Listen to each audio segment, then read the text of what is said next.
गांधी जी ने कहा है कि जो व्यक्ति बिना मेहनत की रोटी खाता है वो चोरी की रोटी खाता है, क्योंकि इस दुनिया में सबसे बढ़िया कमाई पसीने की कमाई है। स्वाभिमानी व्यक्ति कभी दूसरों की मेहरबानियों पर जिंदा नहीं रहता, क्योंकि राह संघर्ष की जो चलता है वही संसार को बदलता है।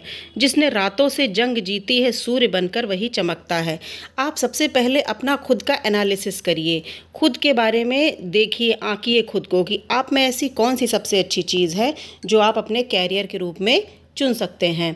तो अभी से ही ये सोच लीजिए कि आप क्या कर सकते हैं। कुछ ऐसा पता लगाओ जिसके बारे में तुम्हें लगे कि हाँ तुम बहुत अच्छा कर सकते हो, और अगर आपको उस स्किल में भी अपने कमी लगे तो उसको आप और वक्त दीजिए, क्योंकि वक्त एक ऐसी चीज़ है जो हम किसी को भी देंगे तो उस क्षेत्र में तरक्की निश्चित ही है। अगर हम अपना वक्त नेगेटिव चीज़ों में लगाएंगे, इधर उधर घूमने फिरने, मोबाइल, नशे आदि में लगाएंगे तो उधर हम उन्नति करेंगे, और अगर अपना वक्त हम सही चीज़ों में लगाएंगे तो उधर उन्नति करेंगे। सर्कस का शेर जो होता है वो सबकी गुलामी करता है तो वो शेर, लेकिन वो कुत्ते का जीवन जीता है, क्योंकि वो स्वाभिमानी जीवन नहीं जी रहा है। उसे हर चीज़ परोस कर मिली हुई है।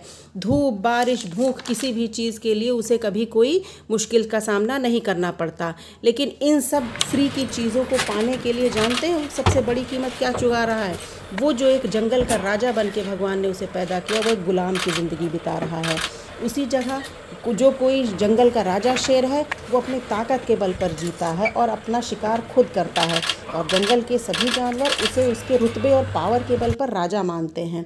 तो मेहरबानियाँ जो जीवन में हमें फ्री में मिलती हैं, हमें पूरी तरह जकड़ लेती हैं और अपना गुलाम बना लेती हैं, क्योंकि कुछ पाने के लिए हमेशा ये ध्यान रखिए कुछ खोना पड़ता है।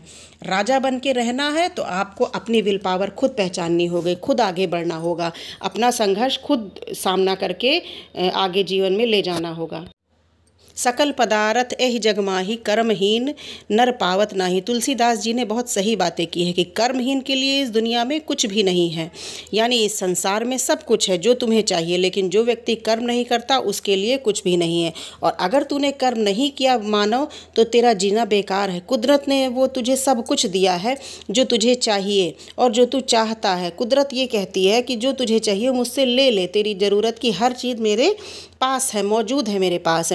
तेरे मन में जो इच्छाएं जन्म लेती रहेंगी, लेकिन कर्म करके तू अपनी सारी इच्छाएं पूरी कर सकता है। और सावधान रहना, अगर तूने कर्म नहीं किया तो तुझे कुछ भी हासिल नहीं होगा। फिर एक दिन मैं तुझे ऐसे ही बुला लूँगी, तो जैसे तू खाली हाथ आया था वैसे ही खाली हाथ चला जाएगा। पृथ्वी का सारा वैभव तुझे धरती पर छोड़कर ही आना है। मेरे दो दूत सुख और दुख के नाम से जो प्रसिद्ध हैं वो तेरे साथ हमेशा रहेंगे। तो जैसा तू कर्म करेगा वैसे ही फल वो तुझे देते रहेंगे। इसी को कहा गया है this is called the magic of nature.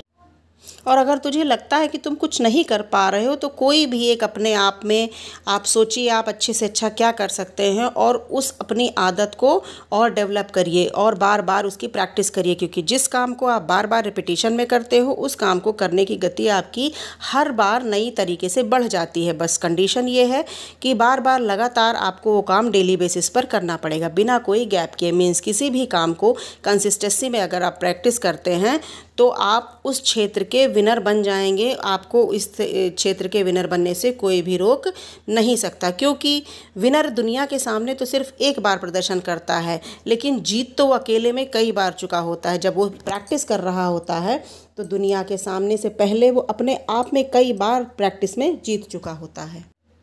तो ज़िंदगी में जब कोई बड़ी मुसीबत आए या बड़ी ठोकर मिले तो कभी विचलित मत होना। ये मत सोचना कि भगवान ने मुझे ही क्यों चुना इस चीज़ के लिए, मेरे साथ ही ऐसा क्यों किया। बहुत बड़े काम करने के लिए, क्योंकि लाइफ में जब हम कुछ बड़ा तभी कर पाते हैं जब ठोकर खाकर तिलमिलाते हैं। उस तिलमिलाहट की जो एनर्जी होती है वो हमें बहुत ही ऊँची छलांग लगाने के लिए मौका दे देती है। तो अपनी ठोकर को कभी चोट नहीं मौका समझिए। अगर आपके आसपास कोई छोटी छोटी सफलता पा रहा है, उस पर बहुत खुश हो रहा है, आपको चिढ़ा रहा है, आप सोच रहे हैं मैं नहीं कर पा रहा हूँ, तो ये मत सोचिए कभी भी। एक कुत्ता जो होता है फीमेल, वो बच्चे को जन्म देता है हर 3 से 4 महीने पर।